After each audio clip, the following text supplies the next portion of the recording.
রহমতুল্লাহ। আমরা এখন ত্রিকোণমিতিক অধ্যায় 9.2 এর নবম দশম শ্রেণীর 16 নম্বর অঙ্কের দিকে যাইতেছি। 16 নম্বর অঙ্কটি হচ্ছে যে এখানে আমাদের দেওয়া আছে এটা a equal 45 ডিগ্রি। এখন দেখো sin 2a সমান আমাদের 2 tan by 1 plus tan square theta, অর্থাৎ এটা নির্ণয় করতে বলছে যে এটার মান যা হবে এটারও মান তাই হবে। তাহলে আমরা এখানে একটা জিনিস খেয়াল করি, এখানে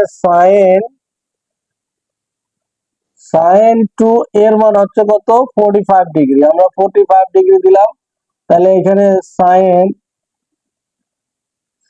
এটা আমরা গুণ করলে কত হচ্ছে 90 ডিগ্রি। কত 90 ডিগ্রি, sin 90 ডিগ্রি মান কত 1। আমরা এটা লেফট সাইডে কিন্তু আমরা 1 পেলাম। যেহেতু রাইট সাইডটা দেখি, রাইট সাইডে এখানে কি আছে যে 2 * tan a, তাহলে এর মান আমরা কত, এই থিটাটার মান আমরা কত 45 ডিগ্রি। আমরা এটা বসে দিই আগে 45 ডিগ্রি 1 প্লাস এখানে tan, তাহলে স্কয়ার আছে tan স্কয়ার আমরা এখানে দিয়ে এর মান 45 ডিগ্রি 45 ডিগ্রি দিলাম।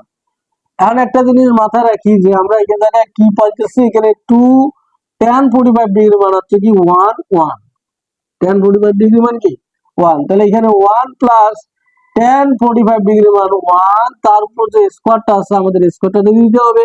এর জন্য আমরা কি করলাম, এখানে 2 আর 1 এ গুণ করলে 2 কে 2, এখানে নিচে থাকতেছে কি 1, নিচে কি দেখতেছে 1, তাহলে 1 প্লাস 1 এর উপর যাই থাক না কেন ফলাফলটা কি আছে 1 1, তাহলে প্লাসে আর প্লাসে প্লাস 1 এ 1 এ যোগ করলে 2, উপরে কত আসতেছে বলো তো 2, তাহলে 2 দিয়ে 2 এ ভাগ দিলে কি আসবে 1। তাহলে আমাদের লেফট সাইড এবং রাইট সাইড দুটোই একই, আমরা এখানে লিখলাম left side equal right side. আমাদের এখানে দেখাতে বলছে সব